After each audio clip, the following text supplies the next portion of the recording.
kind of nursery rhyme-ish, you know, kind of a kid could learn and deliver. It's pretty tough now. Like the best rappers are doing complex metric stuff that's like, woo, bring that back. Wow, what a virtuosic moment of percussiveness delivered with consonants, you know? What are your top 5 rappers of all time? I don't engage in all time because I'm so sure that I'd miss somebody rap, but I'll say for me, stuff that I like that as time tested as I think The Miseducation of Lauryn Hill is a record that does so many things so well. Just and then some of it just on style points. Like I really liked Andre 3000's stuff. I think he's cool and weird, you know? MF Doom, I respect, but I admit that he's not the guy who I'm constantly, like, when I'm the DJ. Do you know what I mean? His metrics are crazy, though. The way he raps. Insane. Insane. Him, Philly Free, so, like, we talk about, I think in jazz they call it head cutting, like, when you're just, like, shredding in a way that another jazz player would be like, you know, you're playing to the crowd who knows what's up. Like, Philly Free used to do rhymes that wouldn't, you know, that wouldn't go, I'm going to rhyme at the end of the line all the time. He would do a song that if you folded it in half, like a palindrome, the last line rhymed with the second to last, when the third to last rhymed, so you had to like, yeah, I mean, it's like math, right? It's just phenomenally. Who else do I really dig at the moment? I'd say that there was a moment where Seattle rap, I liked Blue in Exile. I thought that their stuff was dope too.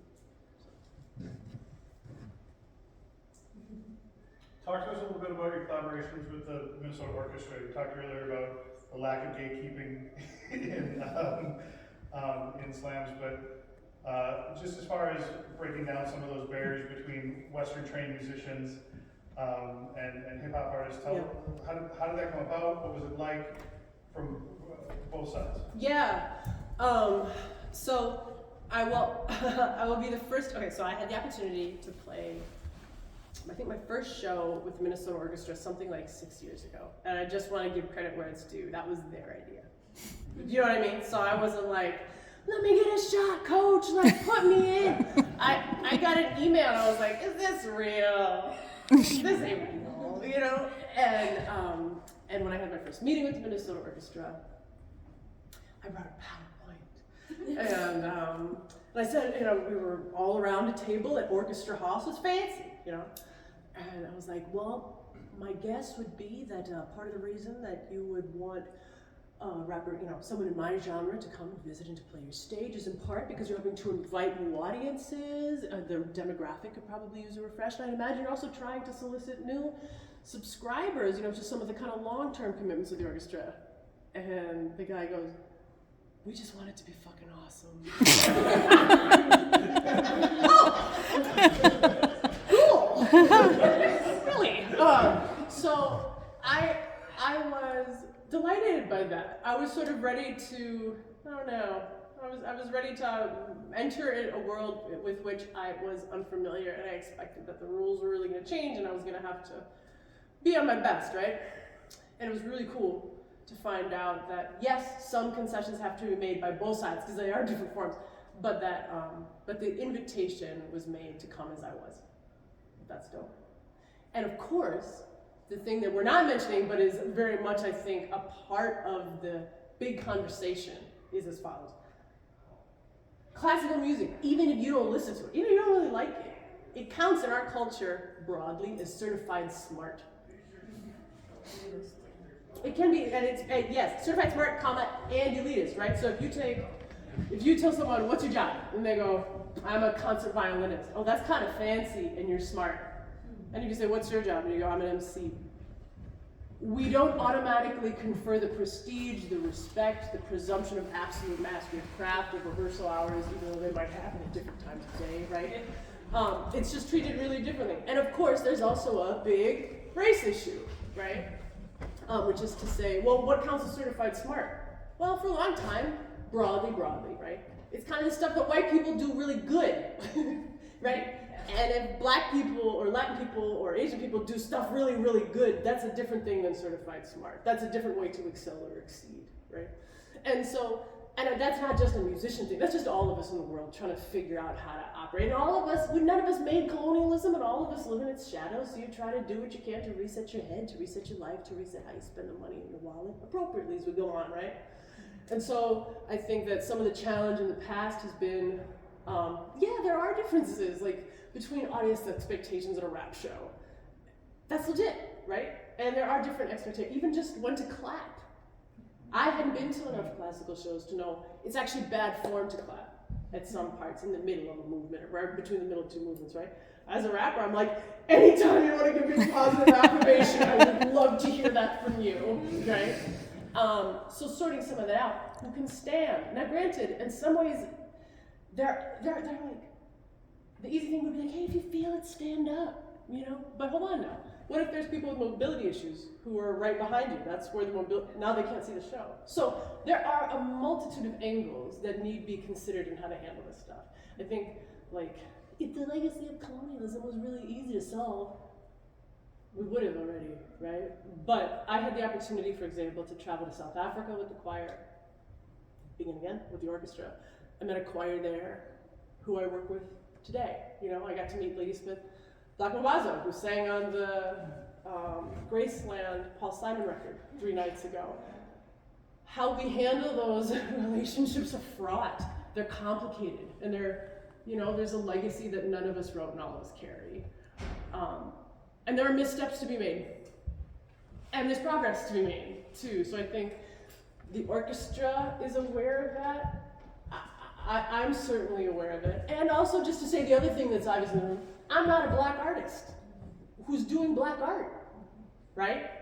So that I think it's also incumbent to say, like, I get that I kind of talk like an academic. That makes me relatable to academics, right? I was taught how to do this by black men, right? Some of whom have, didn't do the school thing in the way that I did, who have tattoos in a way that on their faces or on their hands. That's where I got the skill from that I can monetize in this way, right? They taught me how to do it. And I learned how to do it right. And I worked and I developed my own skill and my own voice. But I'm on their shoulders. And I'm aware of the fact that we don't always, at least on first blush, the buffets of career choices available to us do look different. And for demographic reasons, right? That are not proportionate to our talents. So I was excited to do that. I was nervous to do that. I don't read music, right? So I am entering a world in which I am illiterate, right? Which feels really different. I was worried I would be taken seriously. I'm sure a few musicians did feel that way. This is not real music. But by and large, the welcome was phenomenal, and I was so excited to say, God, how do you do that? And they would go, do the really fast part again. What are you breathing? It feels like you're just breathing through your eyes. I think we were sort of delighted by the talents on the other side of that line for the most part. And I'd be remiss not to say, we have another show coming up on August 3rd, 4th, and 5th this year. I have a question. I have a sister that actually is just starting out in rapping, and she did her first album on a local level, but she does, she hasn't had any album sales, hardly at all, but she's amazing. Is it good? She reminds me, she's good. Okay, cool. She reminds me a lot of you, UNC Chapel Hill graduate, just educated, but this is what she does on the side, and she's just amazing how quick her mind is. But what are some tips you have? Is she still in Chapel Hill area? She is in the Raleigh area now, but she's got her songs on Spotify. Okay. I would go to Union 506, which is the club that sounds like it would best fit for her. Okay. That one's in Chapel Hill. But I think that so many artists, like whatever you're very often knowing that there aren't that many, it's a job a lot of people want, it is hard to get there, they can kind of feel like there's so many fewer slots and there are people who would like to fill them, right? But I think it's less like the NFL or something, where there's like auditions and tryouts and the crop is thin, the craft is thin. Like, you find artists rise together in cohorts all the time, right? Whether that's in Paris or New York, like, they were all kicking it broke in somebody's basement, you know what I mean? Or drinking absinthe and whatever they do in Paris. Like, and for us, like, you know, like, those dudes were all skateboard kids in high school, and they all kind of came up together, and I think it can look like a career starts 10 years later than it really did start, just because that's when you started monetizing. It's like a tree or something. Like, we imagine trees like this. Trees imagine themselves like this, right? That's what it is to be a tree. And I think that if she's able to connect with other artists, could there be some rub of like occasionally you're competing for things? I guess, but artists are so much more often a resource to one another than they are a competitive threat. Like, my biggest competition tonight, right, was like, are you guys gonna go to another small seated 45-minute Q&A? No, you're gonna go do laundry. Like, I just have to be better than laundry. And so I think if your whole cousin, sister, if there are other artists she likes, like Samus is another artist who, she's a physicist on the side. There is another artist here, someone who's a chemist. Like, it's actually, that's weirder outside of the arts than it is in the arts. Yeah. Like, we all lead with what we do because it's too obnoxious. Like, I'm gonna do philosophy and I have a podcast. Now you're just being strange. Like, you're just being self-promotional. So yeah, if she can find other artists and say, hey, let's share a bill. Maybe she can only bring 5 people out. Right? But if she can do a bill with somebody else who can do 10, and somebody else who can do 10, 25 is a start. And then you poach each other's. And then if one of those people can write a press release, that's the biggest thing. So in the beginning, I would gather all the names, and then I would trade the email addresses of reporters to other artists for the shit I need. I'm not good at taking photos of myself, but I need a headshot. But I am good at gathering email addresses and writing a press release. I'll write your press release if you take press shots of me. So a lot can happen before there's any money. Yeah. She sang me a rap to go to bed. Really? What was it? Do you remember it, or like what it was I about? remember she ended with go to bed.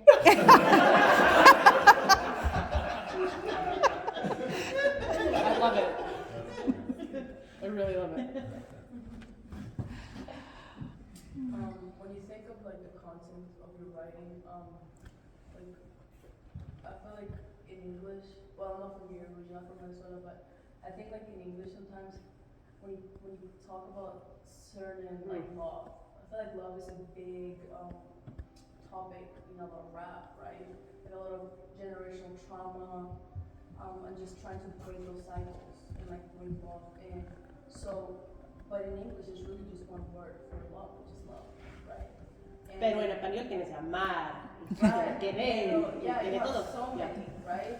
So like when you're writing, like what do you think that sometimes language, like when you think of rap, do you think that sometimes language is like, do you think there's a barrier sometimes when you're writing, like when you come to certain topics? Your question took a left turn, so I was very ready with a beautiful answer to a question you didn't ask.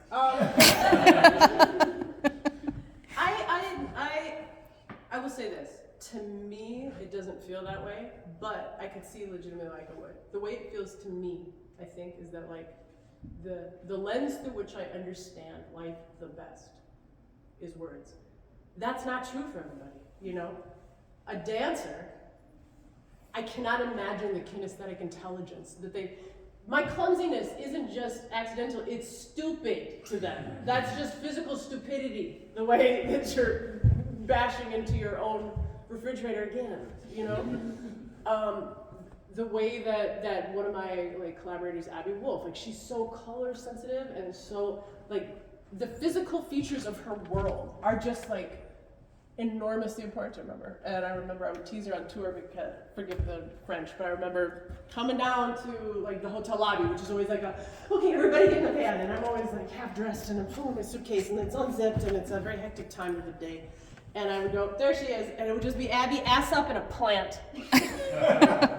You know, like that's her world. The green was so important and the smell, like that was how she experienced life and being alive. And for me, the fact that love, I agree with you. It's just sort of like a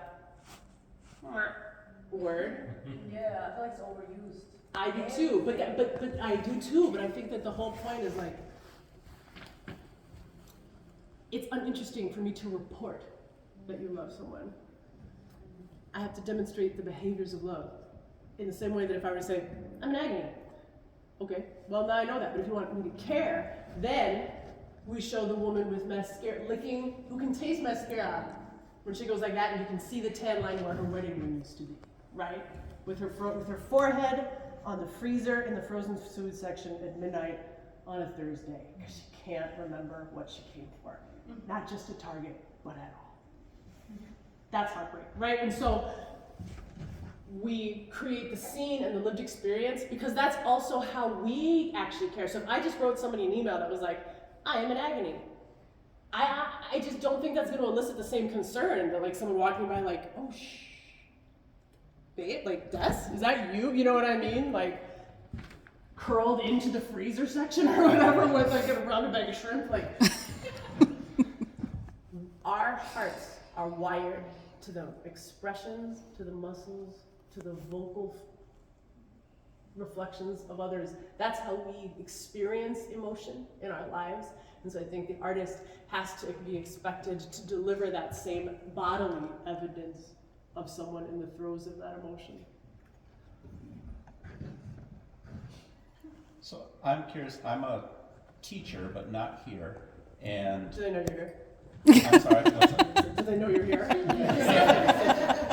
And so when I'm working with, I mean, obviously you came in with, you got an education, you acquired a mastery of language and so forth in more of a formal, structured way, and then there's this element of creativity.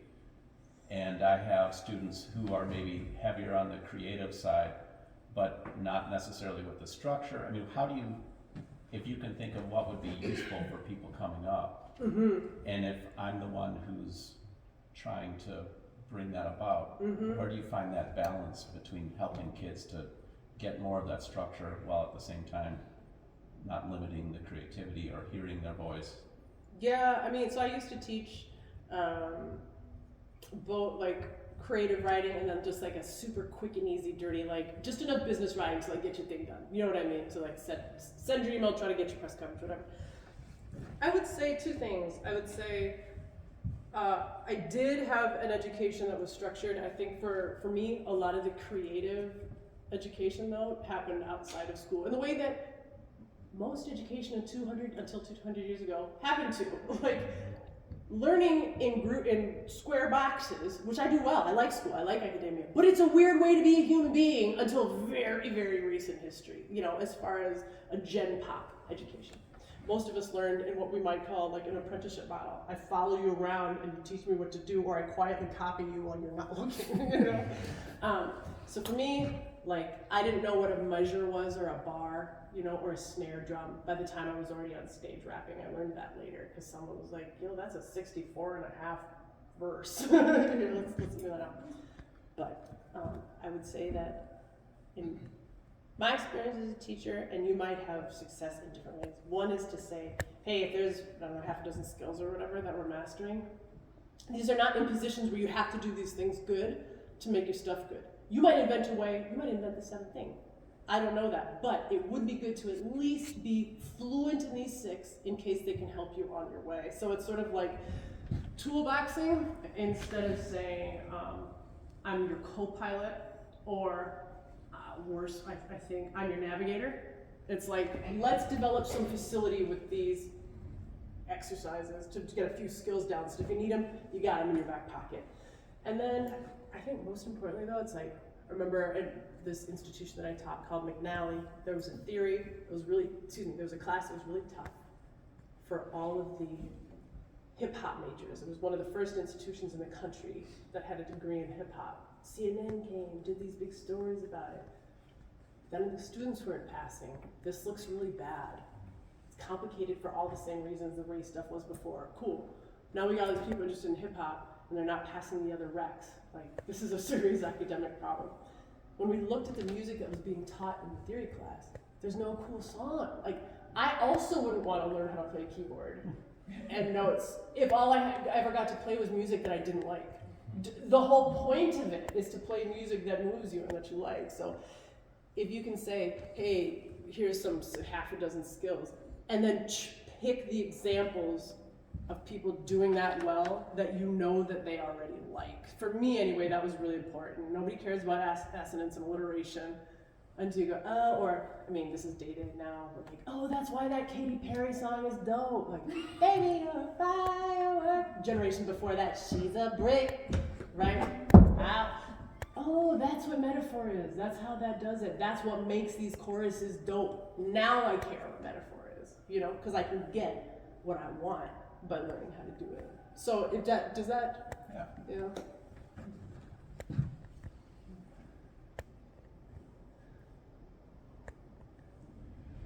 You said earlier in your talk something about you made a self-deprecatory joke about like not being able to make a living doing one thing, right? Yeah. Because you're doing so many different things, singing, right, the writing,